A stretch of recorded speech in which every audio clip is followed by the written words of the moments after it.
From the dark recesses of my unconscious mind into the glaring light of objective reality. You are listening to the Dark Mind Podcast.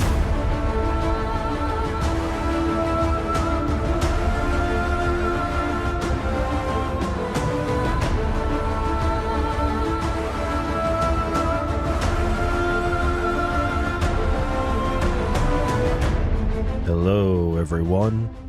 Thank you for tuning in to another episode where we explore the boundless realm of dark literature and film. On today's show, we have a writer that channels the human desire for justice into the malice of revenge. She's joining me today to talk about her recent novel, The Effects of Her Nerium, and her upcoming novel, On the Other Side Lies the Truth. So without further ado, join me as we delve into the dark insight of F.R. Diaz.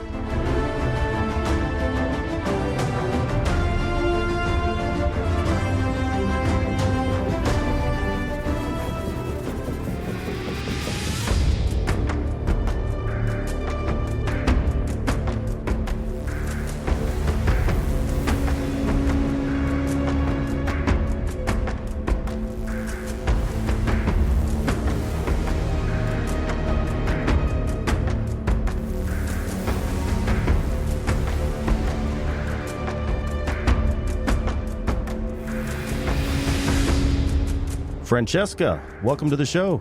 Hi, thank you. Happy to be here. Yes, thank you for joining me. I loved your absolute beast of a debut novel, The Effects of Her Nerium, and thank you. And I'm looking forward to getting in depth with you about that, as well as your short stories, art, and your upcoming novel. Absolutely. Ready to get into it. So, one of the first things I noticed is that you're very good at conveying setting and atmosphere. I've never been to Puerto Rico before, but I felt like I was there when I read the beginning of your novel because you somehow conveyed the feeling of the environment. I could feel the warm climate on my skin. Absolutely. So how do you approach writing? Is it systematic and technical or purely an emotional stream of consciousness? Honestly, it's a little bit of both, but mostly emotional, because when I create the stories first, I create the actual story in my mind, but I don't create the characters per se. So there are people out there that create the characters first, but I didn't create Lilith first. I created the storyline first, and I really wanted to create it between Puerto Rico and Kentucky, just because Kentucky was one of my places where I was stationed at when I was in the military. So you kind of followed that trajectory from Puerto Rico to Kentucky, maybe not immediately after Puerto Rico, but one of the places you ended up? Yes. I went from Puerto Rico to Texas and Texas to Kentucky, but I wasn't too long in Texas. I was more in Kentucky, and I chose Kentucky for the book because Kentucky is big. It's a big state. It's beautiful. And I feel like a lot of the areas within Kentucky looks like places where people can go missing and never be found, you know? So, yeah. Yeah, if you had made the setting in Texas, I don't think it'd be very believable because it'd be too hot and humid for a serial killer to come out and do anything like... Absolutely. Where in Texas, if you don't mind me asking? Oh, I was in a base. I could not tell you what area of Texas I was exactly at because I was only there for about 2 months, and it was in the very beginning of my military training, and I was nowhere outside of the base. I wonder if it was, I work with a guy that used to work in Harker Heights, and I believe there's a base. No, that doesn't sound familiar at all. I know it was an Air Force base, but it wasn't. I mean, I was Army, but they placed us in the Air Force base. It was called Lackland, I think it was called, Lackland Air Force Base. Okay. Wherever that's located at. You think I would know being a native Texan, but... Oh, are you? Oh, boy. Good God. Yeah, that's where the serial killer joke came from, because I don't even want to leave my apartment in the summer. I couldn't imagine doing something as labor intensive as being a serial killer. Honestly. So one of the things that makes the story so tragic is how happy the story begins. Yes. Rebecca She meets an honorable man that accepts her child as his own. And it seems like everyone's going to live happily ever after. But then the story takes a massive nosedive. Yes. So where did the idea for the premise of this story come from? So I was listening a lot to true crime podcasts for a while. So I work for the post office full time. And while I'm working for the post office as a carrier, I have this time where I'm delivering the mail and the packages, and I'm listening to podcasts. And mostly it's just true crime because, I don't know, true crime is interesting. Mm-hmm. And in almost every single episode of the true crime of different types of podcasts that I listened to, it was mostly about missing women or children that were never found or found dead at some point years later. And I don't know, I've never been in those shoes of a person that has had a loved one disappear on them and not know anything about them, and then find out years down the road that at some point they probably suffered because their corpse was found years later or whatnot. And some of these people are never found. So when I was listening to these podcasts, it really got to me because I could hear the families of the victims. And all I can think about is, my God, they're so strong, because if it was me, I would lose my freaking mind. My kid going missing, or my significant other, or my mother, or, just any kind of scenario. And I said, why hasn't there been anyone that's completely broken their psyche and just kind of gone out there and just been like, F it, I'm just going to get this person, F what the police has to say, what anybody, I'm going to do this. And, and then they go into this serial killer streak. So I was just like, you know what? That sounds like a pretty cool idea. And I went over it with my best friend. I went over it with my significant other and my mom, and they all were like, yeah, that would be pretty cool. So I was just like, that sounds like a plan. I guess I'm going to write this book and see how it goes. Awesome.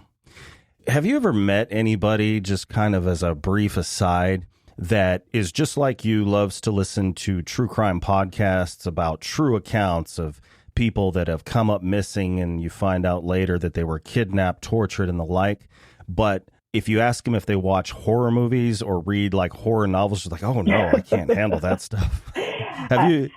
Absolutely. Honestly, I don't understand those Neither people, do I. because to me, real life is so much scarier to me. People in general are unpredictable and scary. You never know who you know. It could be a family member for all you know, and years down the line, you find something out of them that absolutely terrifies you, and you're just like, this person is my blood, or I don't know, my significant other, or whatever it might be. And I don't understand why people are just like, oh, I won't watch a horror movie, but they'll watch these documentaries of real people getting slaughtered and found. It baffles me. Yeah, the only thing I can figure is maybe they feel like it's something that'll never happen to them. It's like, right. It's like somebody that likes watching other people's drama taken to the next level. Right, right. I guess that might be a bad psychological thing of society. Yeah. To be more attracted to the true crime instead of the fake monsters that we make up in our stories. Mm-hmm. Yeah, I can't really say that I enjoy other people's drama. I really do have a lot of empathy. So if I see some drama unfold right in front of me, I kind of take it on, like the discomfort. Like, I just don't want to see it. The gym I go to, this was a long time ago, I used to go the same time every day, and I used to always see this couple that would work out together, and they were all kissy, lovey. So I was like, oh, this, must be a new relationship. Well, then one day his wife showed up. Oh my God. And everybody in the gym thought it was amazing. And I was just like, oh, this is making me really uncomfortable. I gotta get the hell out of here. It's kind of like it makes you uncomfortable, but you can't look away. Yeah, like a train wreck. I just got to see what happens. But that's exactly what I tried to portray in my book. It's kind of like that, like a train wreck. Like it's drama happening, and you don't want to look, but you also want to look, because I'm integrating all of that horror into it afterwards. Because I do start off the story very beautiful, and then I take a very deep, dark turn into, this is how fast this could happen to anyone, in real life. That's exactly why I did it that way. I didn't want to create a fake monster. I wanted to create something that could happen in real life and is much more scarier. Definitely. Yeah, like what you're talking about scares me much more than the possession of Emily Rose, or, Absolutely. or whatever. Was it the possession or the taking? It was the possession, I think. Yeah.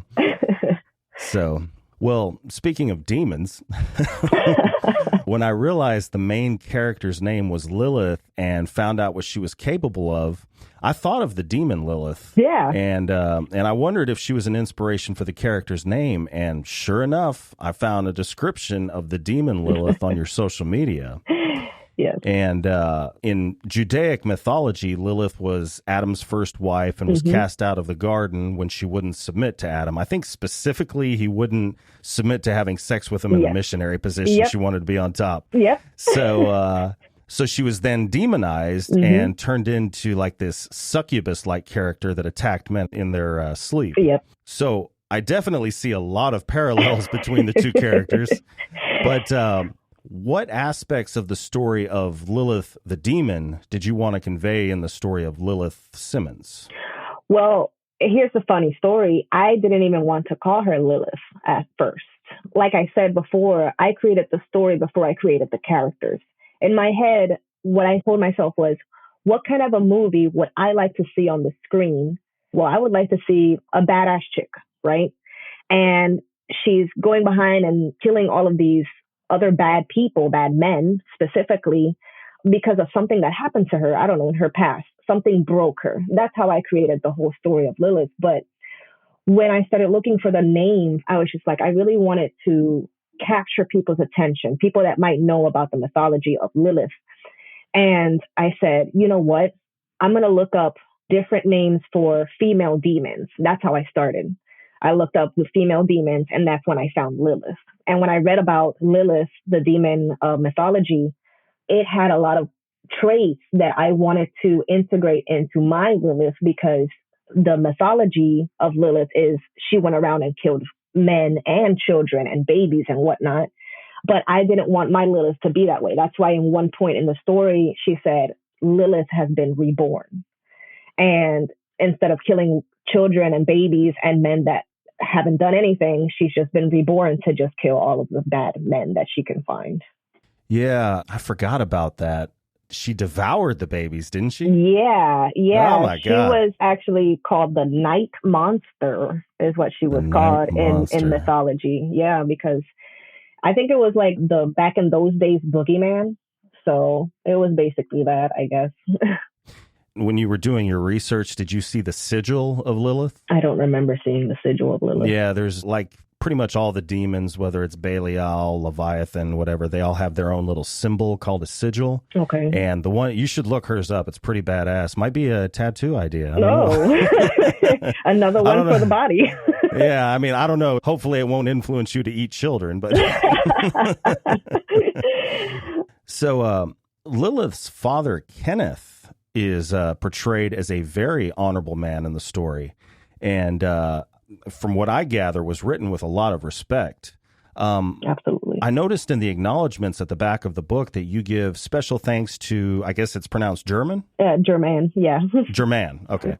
Who is your own stepfather. So was any inspiration for the character of Kenneth drawn from your own stepfather? And if so, what characteristics of German are present in Kenneth?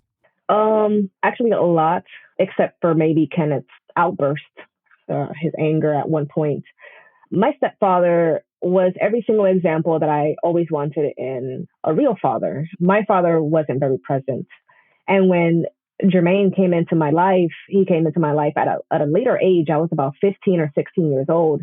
And every single thing about him, how he was with my mother, how he was with me, it was something unseen in most men that are coming into a broken up family, taking in this older kid. And he has two kids of his own that were much more littler than I was when he came into my life. And for me to have that much respect for my stepfather shows how good of a man he truly is. So yeah, I did base a lot of the good characters of Kenneth, his sweetheart, his soft side, his emotions, how he carried it on his sleeve, how much he cared for his kids and his wife. I did take a lot of what Kenneth is. I drew it from my stepfather. I did. Okay. And you said you were older, if you don't mind me asking, how old? I was about 15 or 16 years old. 15 or 16? Oh, in the throes of teenage years. Ooh, that man has the patience of a saint. Oh, yeah. Yeah. No, you have no idea what you're saying right there. Like, he truly does. At least girls mature quicker than boys do. I was a bonehead when I was 15. Don't tell me that. We have two little ones. Two little boys. Well, they're under your tender, loving care, so I'm sure they'll be fine. Good Lord, I hope so. So one of the psychological aspects of the book is that Lilith gains a lot of insight from her dreams. Yes. And what I really like is that you don't make the dreams supernatural in a sense, as if some spirit guide is visiting her. You make it about the symbolism of the dreams and what Lilith's unconscious mind is trying to communicate to her. Absolutely. So I saw a video clip on your Instagram where you explain the meaning of certain elements that commonly show up in dreams. Yes. So what kind of research did you do into the interpretation of dreams? I Googled, believe it or not, I simply Googled what dreams can come from PTSD, because I wanted her main mental illness to be PTSD. When a person has post-traumatic stress disorder, they don't react as the common human being because they're broken. Their mind is broken. So I tried to research what kind of dreams would come from that. And most of the things that came out was animal dreams, mostly dogs and wolves and such. There was a ton of different type of meanings of dogs and wolves. If the dog is whining, or if the dog is rolled over, or if the dog comes over and you pet the dog's head. But the ones that came more to light to me, and I took and I twisted it into this breaking point of Lilith, was the rabid dog. If you search rabid dog dream, it'll show you someone that is going into a mental illness. It might be PTSD, it might be anxiety, depression, whatever it might be, but they're at a breaking point. And then the injured dog represented emotional status. So that emotional status, however you're feeling of the injured dog, when I integrated it into the story, I wanted it to be where she turned around and the injured dog was herself. So she saw herself on the floor, as in her emotional status of this tender person that she used to be was now gone.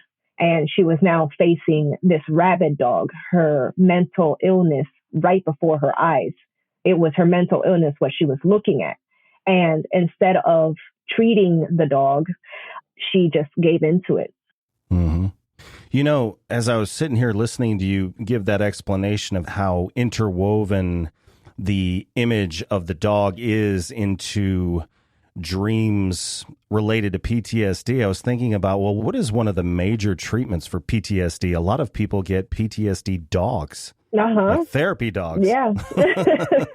So it's like, it's ironic. It wouldn't be life imitating art, but it would be like as above, so below, as in your consciousness, so below here on earth. We kind of find comfort in the images we have in our psyche. Yeah, so everything is psychological. Absolutely everything is. If you think about it very, very, very deeply, everything is psychological. Everything comes down to your dreams and how you feel sometimes. I mean, that's just how I believe. Yeah. So speaking of psychological and psychological in more of the negative sense, let me first give a tip of the hat for the graphic depictions of torture and murder in this book. Thank you. Thank you very much.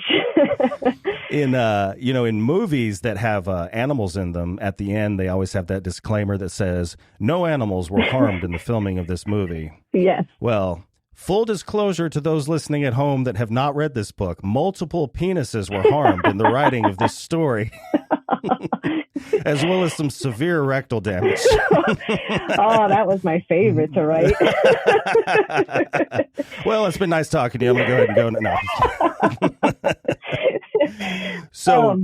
So what made you want to write such graphic depictions of violence as opposed to just sticking with like a more mainstream form of horror where the violence is brief or implied? I wanted to come into the writing world kicking doors down. No shit. All right. I said, if I'm going to make this book, I am going to make people twist and turn as they're reading. I want them to feel, to hear the blood, feel the pain. I want them to read the book and have these squirmish facial expressions. I want the men to cover their genitals as they're reading.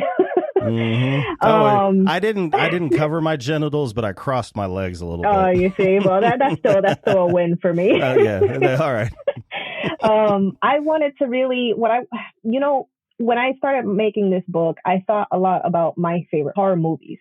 And my favorite horror movies were hands down Saw, all of the Saw collection. Because Saw came in just like that, kicking doors down. They came in and they changed the game of gore when Saw first came out. And after Saw came out, a lot of other movies followed with their graphic torture and gore. Most of the time you would see, you'll see somebody with a knife in the movie, and then all of a sudden you just see the blood. You don't see the attack, or you don't see none of the actual realism of it. But in Saw, you saw all of that realism. You saw the breaking of the bones. You saw the crushing of the eyes. You know what I mean? So I was just like, that really made me squirm and twitch in my seat when I saw every single clip. So I said, you know what? I'm going to integrate that type of gore into my book because it captured my attention. I know for a fact people are going to be reading it, and the first 3 words that are going to come out of their mind is going to be, what the fuck, So I just wanted to really come in with an impact. Yeah. And that's the great thing about literature is it's pretty much fair game. Yeah. There's not really any boundaries. I guess, if you're somebody like Gaspar Noé, you can get away with quite a bit as far as film is concerned. But I've read Edward Lee. There is no way. I don't know if you've ever read Edward Lee, but there is no way in hell you could ever put that book on film. It would be illegal. No, that some books, I feel like my book wouldn't be allowed in a lot of of places. I tried to get it into one of my local libraries, and the woman said, absolutely not. And I was just like, oh, well, I tried. I mean. Yeah, it's funny, though. I'm trying to think of a good example. Nothing's coming to my head right now. But you know how there's some books that kind of break boundaries that because of either the reputation of the person or other circumstances, they kind of get this cult following. So it's like that one book is allowed in mainstream society, but everything else that's similar. Yeah. 50 Shades that's of Grey, cool. Yeah. but like any other extreme BDSM is just in poor taste and has no business being in a bookstore. It's weird how that works. That's another reason why I wanted to describe my torture scenes so graphic and in detail, because I said, if erotica writers can put their graphic porn to words, why can't I do this? So, I just went for it. Well done. Thank you. So I'm obviously a fan of dark, violent, graphic, psychological horror. But as we've been speaking about, not a lot of people are.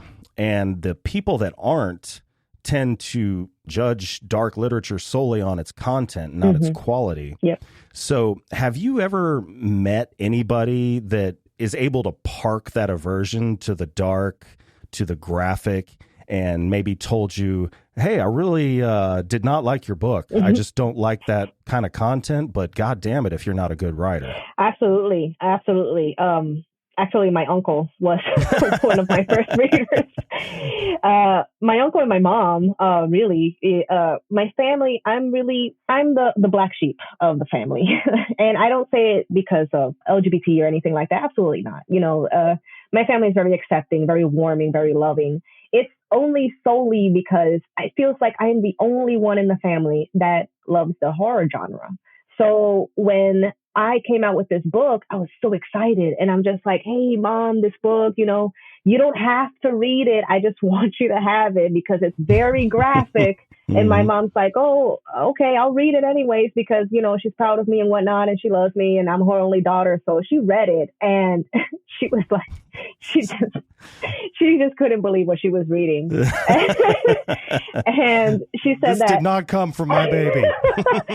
And there's one chapter that I'm just going through her murder spree, Lilith's murder spree. And my mom said that she kind of skipped over all of the torture parts. She just kind of read over like, oh, okay, so his penis is okay, never mind. And she just kept on reading. And my uncle, he absolutely does not like horror. He is a big ex-horror fan. Like, he does not like horror, but he still read my book because he has a master's degree in literature. And he didn't like the graphic goreness of my book, but he said that I have a good way of description and how to give the story and how to captivate the readers and to continue to read more. So even though he didn't like the goreness of the story, he liked how I was conveying the story and how I was pulling people in and giving a message at the same time. I wish there was more people like a mainstream literary critic that would be willing to review extreme dark literature and be able to do it objectively. Absolutely. Without being opinionated about it.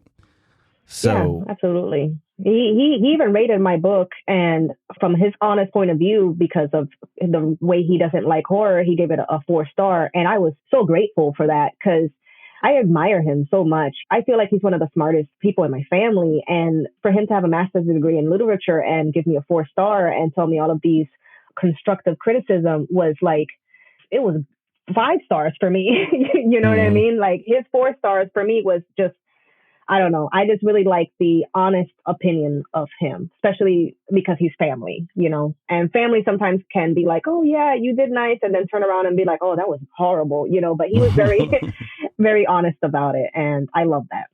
Mm-hmm. And, one of the other elements of your storytelling that I like is how at the end of some of the chapters, you quote either biblical scripture or like some sort of guru dispensing some conventional wisdom that usually espouses nonviolence. But you then follow it up with a quote of your own that promotes the kind of eye for an eye mentality. Exactly. That we were talking about, that Lilith, the demon, go out into the night and wreak havoc. Absolutely. So were you attempting to incite a desire for revenge in the reader to get them really invested in the story? Absolutely. Yeah, absolutely. I put those quotes in the book because I wanted people to fight with their own morality. I wanted them to read the book and question what would they do, as we all do as humans when we're watching a TV show. I'm into Survivor right now. So when I'm watching Survivor, what do? You strategize with the people that are playing on Survivor. So while you're reading the book, I want you to also think, man, what would I do if I had this happen to me and this happen to me, and I didn't want anyone to think, oh, she went through that, but she didn't have to do all of this. I wanted people to get just as angry as my main character. I wanted people to cheer her on, but then question, why am I cheering the serial killer on? And then you think, well, she's not doing anything super bad because she's doing it to bad people, but she's still doing bad things. So where do we stand here? So I wanted people to just kind of fight with their morality there a little bit. Yeah, because if they're having this moral tug of war in their head of like, well, should I be rooting for Lilith? It's almost like you give them a visual representation of two opposing thoughts. Exactly. The conventional wisdom and then Lilith's wisdom. There we go. Yeah, it's a pretty solid tactic. Yeah, thank you. Thank you very much. I tried my best. So as far as the technical details, there are a lot of storylines where serial killers drug their victims. Of course, the first one that pops into my mind is Dexter. Yes. But they aren't usually very specific about the details of the drug or where they get it.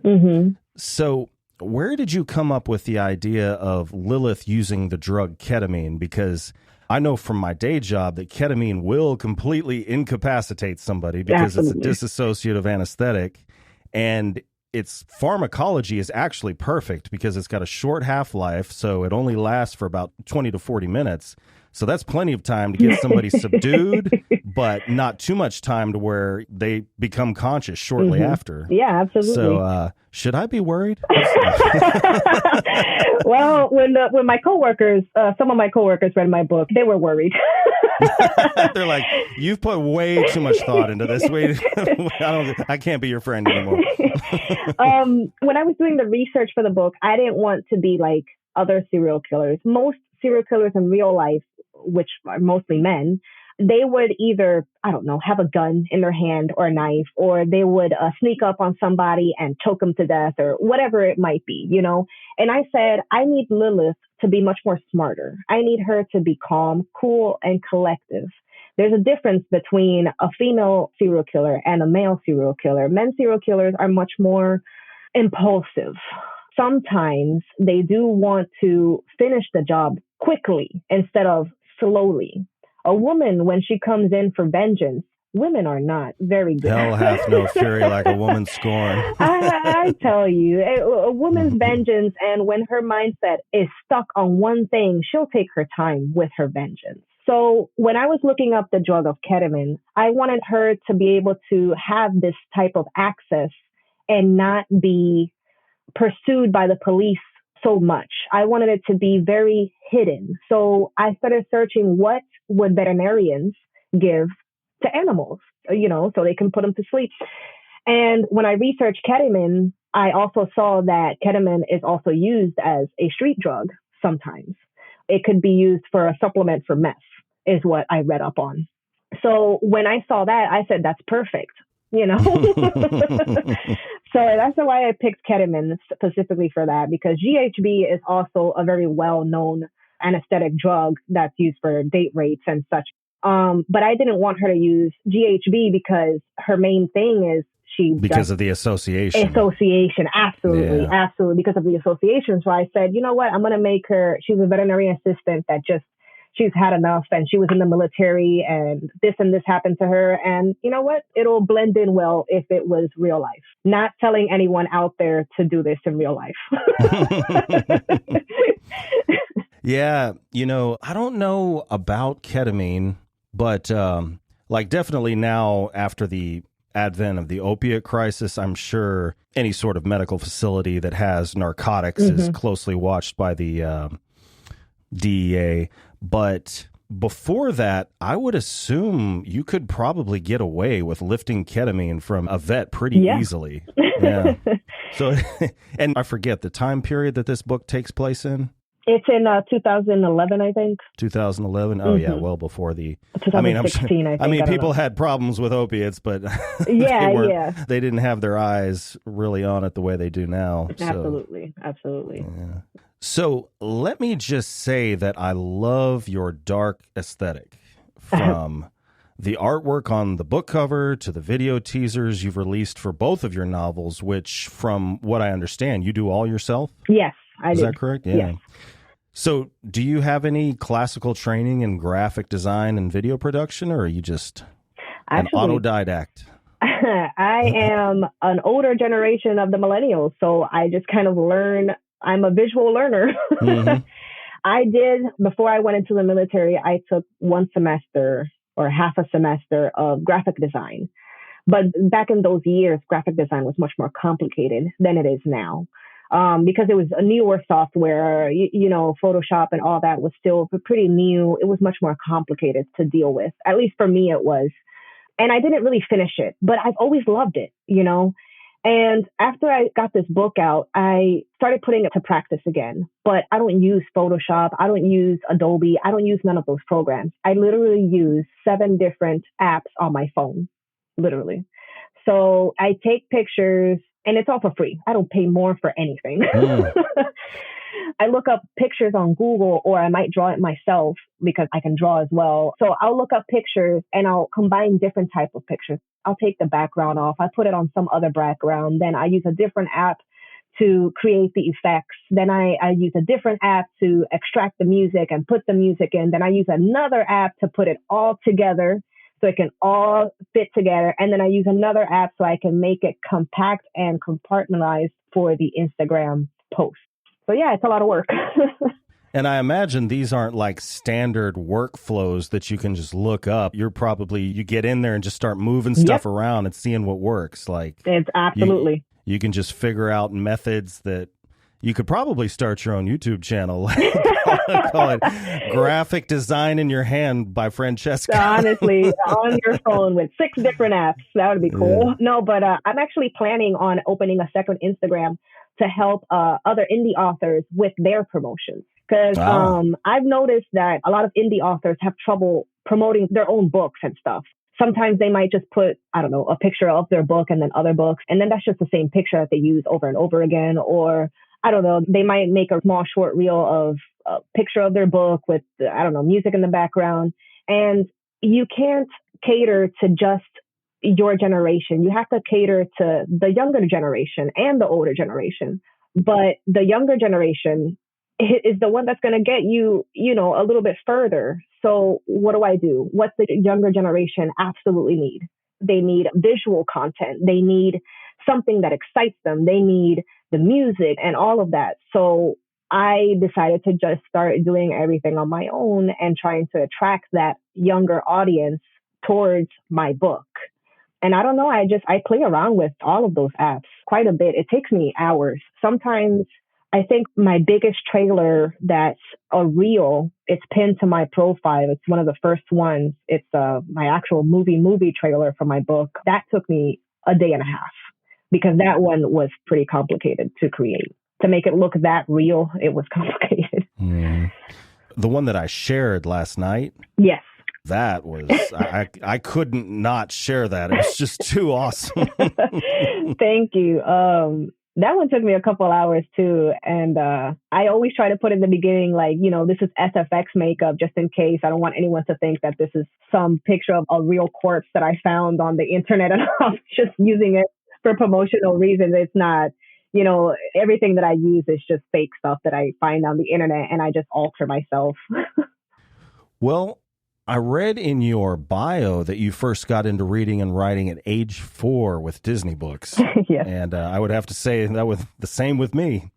So when did you read your first novel and what was it?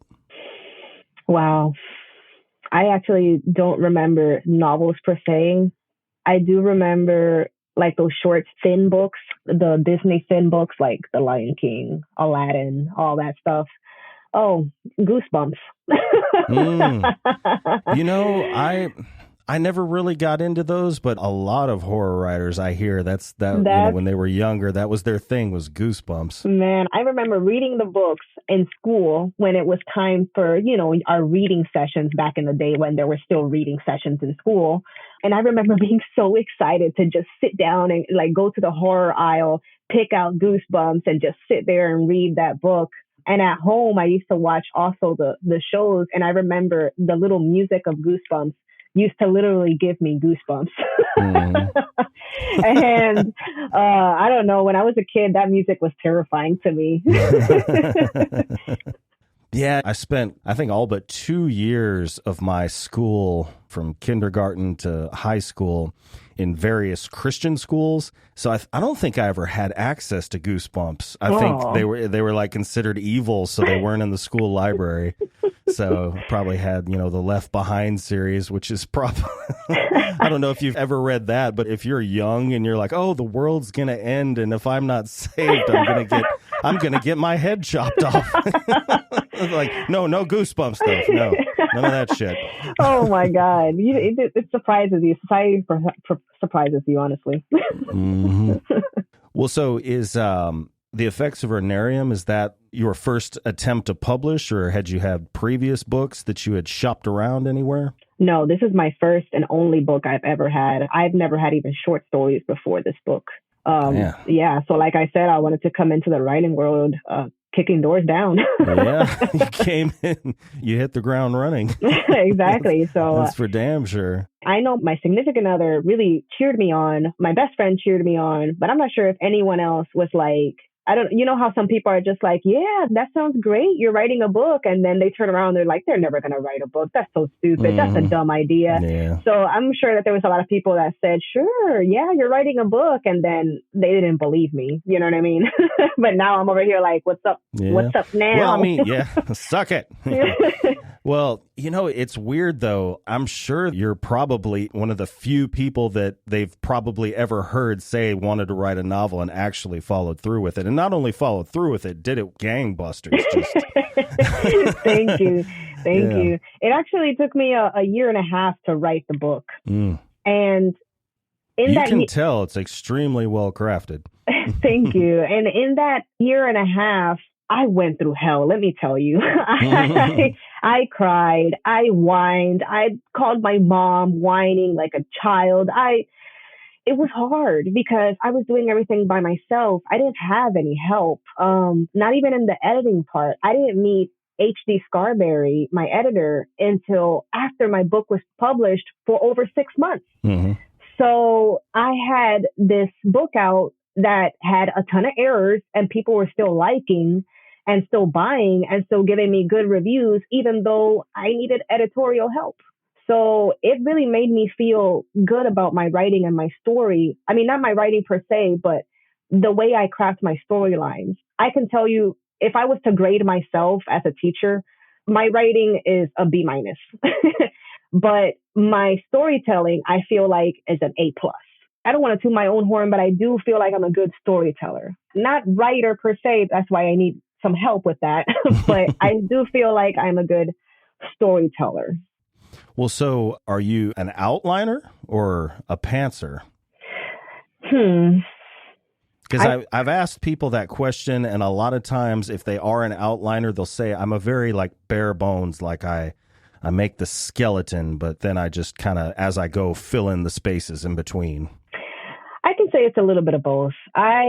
With this second book, it was much more easier for me to go with the flow than the first book. In my first book, I wrote and I edited all at once. So that's why I think I was having such a hard time, because I didn't outline anything. I just kind of wrote what I was writing, and then I would go back and edit. And then while I was editing, I would say, oh, I should put this here, or I should put this here. And that would set me back. So in this second book, I said, I'm not going back to edit until I'm done with the whole book. And that way, while I'm editing, I can add whatever I want to add or take out whatever I want to take out. And I won't take so long writing the book.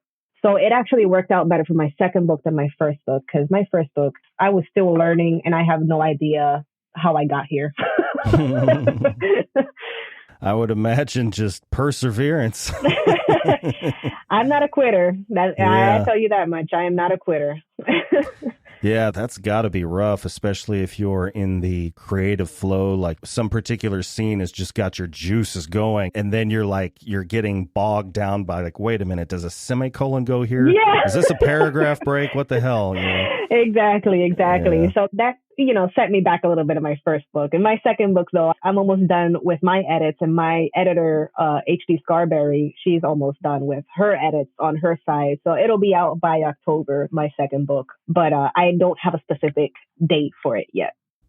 Well, speaking of H.D. Scarberry, I normally ask authors about their editing process, whether they self-edit or have somebody else do it, and I was interested to know about yours in particular, because you are the only person that I have had a chance to talk to that I have also had a chance to talk to their editor. Perfect. Madam Scarberry was on the show a few days ago. Can you tell me what the editing process with Madam Scarberry is like? She's pretty laid back. She's very cool. At first, when I reached out to her, I didn't know she was an editor. I had to go through other indie authors to see what their process was. As anyone, we all need just a little bit of help and just one person to help you, lend a hand. And from that lending hand, he wrote Ungodly. Braden Riddick, yes. Mm-hmm.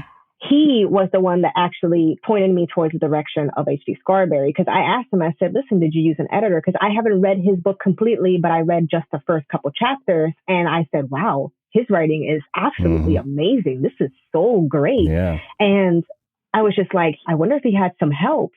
So when I was reading further behind, I was just like, oh, he works with H.D. Scarberry. So then I messaged him. I said, listen, is there anyone that you know? And he's like, yes. So then he sent me her, and she was very laid back, very good person to work with. We made an arrangement because I was a little short on money and whatnot, but she actually helped me out because she saw how much I was trying and how much I was trying to promote my book. And I don't know, just put myself out there, put in the work and be a hustler. And she said that, she wanted to work with me. She's a hustler herself. She has a couple books out. She does a couple of other things on the side. So she's a mother, she's married and all that. So she's also a hustler. And I guess women hustlers see other women hustlers and want to help, So do you find in the writing community that everybody's pretty much, for the most part, willing to help you out if you have any questions? Most people, you want to believe that this writing community or any type of community that it might be, gaming, whatever it is a knit community. But I'm going to use another example of Survivor. If anybody watches Survivor out there, no matter how comfortable you might feel with this knit community, you can't be too comfortable. There's people that even though they might show their support just a little bit, sometimes behind that smile is an envious mind. Okay. I don't know. I'm a true believer of people giving off bad energies when it comes to envying other people. And you can kind of pick that up from other people. But for the most part, there are so many good indie authors out there willing to help and support. And I'm a big helper and supporter myself. I just like promoting other people's stuff. If I see that they're working very hard at it, I have to give it to them. If I see a really good promo, I repost it. I'm just like, man, look at this indie author. Check out their book. I just like doing that because I feel like everything in life is like karma. You do good, you have good brought back to you. Well, who would you say your writing influences are? I have a lot. I have a couple indie authors and I have a couple of the famous ones. Chelsea Cain is one of the main inspirations behind me writing The Effects of Her Nerium and creating Lilith, because Chelsea Cain, in her first book of Sweetheart, she describes a female serial killer, but her female serial killer is effeminate. She's very feminine, very beautiful, long blonde hair with blue eyes, such and such, but she's psychotic. The kind you want to just kill you? Just please kill me. That's what I liked about her story, because she made her serial killer so gorgeous, but so psychotic, like a Harley Quinn, but beautiful and smart. And when she wrote that serial killer, and Archie is her other main character, which is the detective, he falls a little bit in love with his serial killer. The serial killer captures him and torments him, but torments him gently and softly. She caresses his face. She gives him poison as medicine, but she says, open wide, sweetheart, stuff like that. And he's chained and he's sweaty. And I'm just like, how is she describing this and still making you like the serial killer? It's like Stockholm syndrome. So Chelsea Cain, really, she inspired me to create Lilith, even though my Lilith is not feminine. And I wanted her to be completely 180 from a woman, because I don't think there's a lot of LGBT characters out there that might be portrayed as a bad person. Most LGBT books are of love or the struggle of being LGBT or whatever. And I didn't want that to be a focus in my book. I wanted my main character to she is LGBT, but I just wanted her to be different. I wanted to give the LGBT more of a voice, I guess. Awesome. Well, once again, very good book. Hell of a debut novel. Thank you so much. So, tell me about your upcoming novel, On the Other Side Lies the Truth. Yes. The Other Side Lies the Truth is a paranormal thriller. What I'm trying to do with all of my books, because I have more future books in mind, I'm trying to create all of my books around something that people can help. In The Effects of Her Nerium, I point out the missing and exploited children. I point out unidentified humans. I point out the whole issue with missing people in the United States, numbers and websites that you can find. So with my second book, I decided to take a cold case of the New Bedford highway killer, New Bedford Highway Killer here in Massachusetts and twist it into my own way. So the New Bedford Highway Killer in 1990 to 1993, I think, he killed about 6 or 7 sex workers and left their bodies on the side of the highway. That's why they called him the New Bedford Highway Killer. Unfortunately, he was never caught. There were 3 people that were suspects, and they all died in weird circumstances. One of them killed themselves. Another one died in prison. I think someone killed him in prison. I'm not sure. So since that case has not been resolved, I decided to integrate it into this second story. And I said, what if these women on the other side of life can try to communicate with us and let us know who killed them? You know? So on the other side of the truth, I have a copycat New Bedford Highway Killer, and he's leaving behind severed hands instead of their whole bodies. He's much more smarter than the first highway killer. He's not leaving a whole body behind, not to leave any DNA, since nowadays DNA is such a thing that can actually capture killers and rapists and whatnot. Put you in jail and get you out of it. Yeah, exactly. So I decided for this new killer to just leave severed hands in the same locations of the original killer. And that's when I get the story started. So I decided to create the story around Camila Ortiz, which is my main character, and then Daniela Lopez is my other main character. And Camila has a special gift. Her gift is she's able to go to sleep and kind of transcend herself, her soul, into the other side of the veil of life. And while she's on the other side, she can see whatever spirits want to be shown to her, whatever the spirits want to show to her, whatever the spirits want to try to get across. They might be trapped. They might be trying to figure out. They might be there trying to resolve some unresolved issue that they had when they were alive. And the victims of my copycat killer are the ones that are trying to convey that message to her and her significant other. Now, I'm not going to go into too many other details as to no spoilers, but things get very intense towards the end, and there's a twist on top of another twist because, of course, I like twists. Yeah, definitely. Yeah, so what's the timeline on that? I'm pretty sure it's on your promos, but just for anybody that hasn't seen them. In October. I don't have a specific date per se, but I know it's going to be in October because I'm trying to get it completely done by September 20th. That'll give me a couple weeks to look it over one more time and then get it uploaded into the system. That's going to be good, just in time for Halloween. Absolutely. That's why that was my main goal. I said, I need to get this out by October. That way people that are into spooky season, can get my book. Oh, God. I'm into spooky season and cool weather. Bring it on. Oh, yeah. Sweater weather. Yes, sweater weather. So tell me about your short stories. Are they all from horror prompts? Because I know some of them are. Some of them are from horror prompts. There's an Instagrammer, Jillian Church. She's very, very cool. And she is where I started doing my first short stories. I met her on Instagram and I said, this is pretty cool. I saw her short stories and I was just like, she writes pretty good short stories, but she doesn't have a book out yet. And when she started creating these short story prompts, a whole bunch of people, a whole bunch of writers like me got into it. And it was a lot of fun for a couple months. I did do a couple of them from those prompts, but then afterwards, I just started going on my own and started doing prompts by asking my Instagrammers, hey, give me a word or a phrase or a sentence, and I'll create a short story from that. So a lot of people have fun with that. They give me a word or a phrase or whatever it is, and then I'll take that and I'll create the short story. And so I think people like it. Well, so you had talked about, you're trying to get your novel out by October time. Yes. I know you have 2 little ones. How do you schedule your writing around time with friends and family? I have a specific time to write. Like I said, I'm a full-time postal carrier, so that also takes up a lot of my time. I work actually from Monday to Saturday with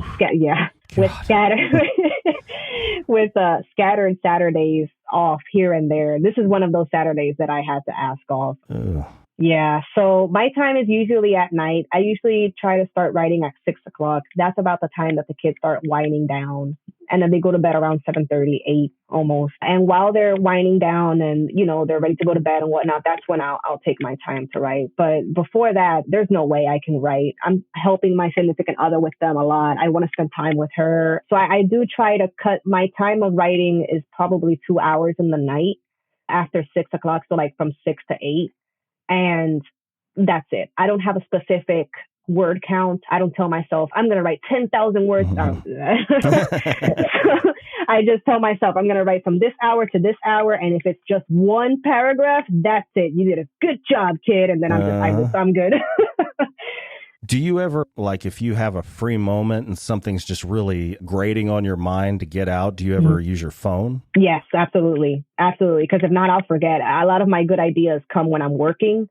It's my lull time, So when my mind is just in lull, it goes everywhere. So then I start thinking about what can I integrate into the book? Maybe I should fix this part. Maybe I should go back to this part and fix this. Maybe I should add such and such. And if something comes to mind, boom, I take my phone out, write it in my notes. That way I don't forget. So what is your writing atmosphere? Do you have a designated place you can retreat to, or? No, actually it's right here, right here where I'm at. This is my room. It's nice and quiet. I have 2 air conditioners here. I put my headphones in and I listen to, believe it or not, horror movie trailer music. Nice. So like that intense, like anything that you hear on my Instagram, on my post, those are the types of music that I listen to while I'm writing. It puts me into the groove. It puts me into the moment. Yeah, I can totally see that.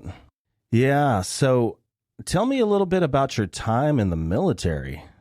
I understand you spent quite a while. Yes. I had 8 years in the military. It was all reserve. I didn't go overseas, not once. But I did travel from state to state. It was a lot of fun. I could have done more, but I was tired. I was done with it. I didn't want it anymore. It's almost a decade of your life. Yeah, 8 years. My God. But it was a lot of fun. I have no regrets within the military. It shaped me into the person that I am. I'm very organized, very disciplined. And that's how I do my day to day as well. I even integrate my military background, even in the way that I raise my stepkids, because, they both have autism, and sometimes you just have to be just firm and straight to the point with them. And it's worked very much with them. They respect me. They love me. I love them. I respect them. You know what I mean? So it's a learning curve from the rough military into having these 2 innocent children in my care. But I do integrate my military time within that.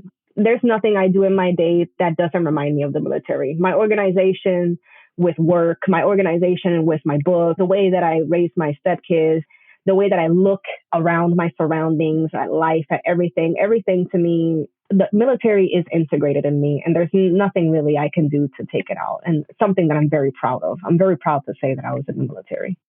Yeah, I mean, it would seem that it would take a hell of a lot of discipline to write a novel, like to actually complete a solid novel that's good, that does well. So it doesn't surprise me that you have a background in the military. Thank you. Mm-hmm. Well, so what about, aside from writing, what about horror movies? We talked about that briefly. What kind of horror movies do you like? All of them. All of them? There's no particular subgenre like found footage or something like that really... Actually, you know what? I like crime fiction horror. Mm-hmm. Crime fiction horror is my favorite one. I think because you have to do a lot of thinking. You have to, while you're watching the movie, example, Saw, you have to figure out who's the person behind these torture devices, who's creating all of it. Like in the first Saw, I don't know if you saw that was brilliant. Come on, you gotta give it. The end of that was like, what the fuck? What is happening right now? I mean, that's it was just it was chef's kiss, you know what I mean, for that first Saw movie. And I don't know, that's just my jam. I guess crime fiction gore, I'm not really into, and a lot of people are probably going to hate me for this, but I'm not really into the old school horror. I'm not going to say I don't like it. but I don't know how to explain it. Like, are you talking about like 80s slashers and stuff like that? Yeah, the 80s. Okay. Like, I saw the latest Michael Myers Halloween. Oh my God. I laughed so much. So did me and my fiance. We were the only people in the theater laughing our asses off. You know what we laughed at the most? Was when she jammed that pain medication into her ass and screamed. I could not stop fucking laughing. Oh my God. Oh, that whole part. I was like, what is happening? And then I had this brief moment that I said, wait a second. This is just how it was before. This is how horror was before. And I don't know if it was, though, because I've seen the originals and they just, I mean, I understand the campy movies. It's kind of like a niche kind of thing to still like them. They've got kind of like a cult following. Right. But compared to those, this was just like Halloween Kills was just, it almost seemed like they were trying to make a comedy. Right. That's what I thought. And I was so disappointed. I was really disappointed. I liked the latest Texas Chainsaw Massacre, but I was also disappointed with that one as well. Well, now, which one are you talking about? Because there's been like 4 or 5 remakes. The one with the gentrifiers. The gentrifiers? Oh, I haven't seen that one. What? You haven't seen that one? They were trying to change the atmosphere of where Texas Chainsaw Massacre was, and they were gentrifiers trying to change, you know what I mean? Oh, God. I liked the gore ofness. That's all I liked from it. I can give them that. Their gore was very explicit and detailed. But when it came to the actors, the main actors that were a younger generation with their, younger generation stuff, it was, I'm not old. I'm only 33, but I don't classify myself in that younger generation. And to me, everything was just kind of laughable. So I don't know. I guess those slashers don't really, I think it's because I'm not thinking. I'm just watching the screen. But if a movie is making me think and making me trying to figure out who the killer is or where this is going, those are the types that I like. Have you, since you are a fan of gore, have you ever watched any of the movies within the French extremist movement? No. Like Gaspar Noé or... I have not. There is a movie that you would probably like if you don't mind subtitles. I mean, it's visual enough that you really don't even, I guess, necessarily need the dialogue, but the dialogue is good. The whole movie is good all the way around, but it's notorious for being really brutal. It's called 7 Days. 7 Days. Okay. And it's this guy, I think he's an anesthesiologist, and his 8-year-old daughter gets kidnapped and murdered. My God. They find the guy. Oh. And so the anesthesiologist decides he's going to capture this guy and torture the fuck out of him. Oh, that sounds like one of my movies. I should really watch it. And that's why it's called 7 Days. For 7 days, he tortures the living shit out of this guy, and it is brutal. I mean, you think about it. He is a anesthesiologist. Right. Let your imagination run wild with what he does. He steals shit from the hospital, and he rents this house out in the middle of the woods where nobody can hear any screams or anything. It's fucking insane. Oh, I would love it. I want to watch that. I wrote it down already. It's set. I'm going to watch that one. All right. Well, so you've talked a little bit about the kiddos and your day job, but what is the life of FR, or Francesca, I guess I should say, Diaz, like outside of writing? I'm an introvert. I don't go out much. Me and my girl, my significant other, Amy, she's also like me. We're completely content when it's staying in our house, watching a good horror movie or a good horror series or whatever it is, because she's also into horror. And I don't know, if we're not here at home, we're out with the kids at the park or whatever, but we're very isolated people, all of us, really. We don't really go out to big events or anything like that. I mean, I don't know if it's probably social anxiety after everything that's happened with the mass murders and all kinds of stuff that's going on within the United States that has probably integrated into our minds that, hey, let's go out and have some fun. And then all of a sudden, something horrible happens. So we're chill. We just watch TV here. We don't really go out much. That's about it. Yeah, me and my fiance, when it's time for date night, I mean, we went out last night just to a restaurant because we were celebrating something, but when it's just, standard date night, stream something on television, we don't even go pick up food. We have it delivered. 'Cause we just don't. We don't want to fucking go out for anything. Us too. Oh my God. So yeah, your significant other, she's introvert as well, I suppose? Yes, very much so. Yeah, it's good when you can find a partner that's also an introvert. It makes your life much easier. Oh, yes. It's just, matter of fact, we have a trip coming up soon to Puerto Rico, and we're both trying to mentally prepare ourselves to be around a large crowd of people. Because we're not used to being around a large crowd of people. We just don't want to be around a large crowd of people. I don't know, call it social anxiety. That's probably what it is. Yeah, I mean, some of it might be like free-floating inherent social anxiety, but like a lot of times it's for good reason. Yeah. People can be shitheads. Really, it's a dangerous world out there. Yeah. Well, it has been a pleasure talking with you. Absolutely, it's been a pleasure talking with you as well. I'm so happy to be on this show. Thank you for inviting me. Absolutely. So as we bring the show to a close, is there anything you'd like to plug or let your readers know about? Reiterate everything we've talked about that's available? No, if anyone wants to purchase my first book, The Effects of Her Nerium, the quickest way to find it if you have an Instagram. And even if you don't have an Instagram, my Instagram is public. So you can Google or you can go into Instagram at FR Diaz, but with dots in between, f.r.diaz.a.morbid.writer. And you should find me. If you don't want to put all those dots, I'm sure if you put FR Diaz, into the thing, or FR Diaz, a morbid writer, I should show up at some point. And you can find The Effects of Her Nerium on the link in my bio. And you can find more information of my second book, On the Other Side Lies the Truth, also in the link in my bio, which the link in my bio is a website that I also created. I don't know if you checked it out, but yeah. That's where I got your email address. Oh, absolutely. So those three websites, those things took me a couple of days too, but I had a lot of fun with those. So I hope everyone else has fun when they go into my websites as well. Well, listeners at home, the links for her Instagram, her Amazon page, as well as Barnes & Noble will be in the description. So make sure to check those out. And Francesca, again, thank you very much for joining me. Thank you so much for having me. And thank you to everyone that tuned in.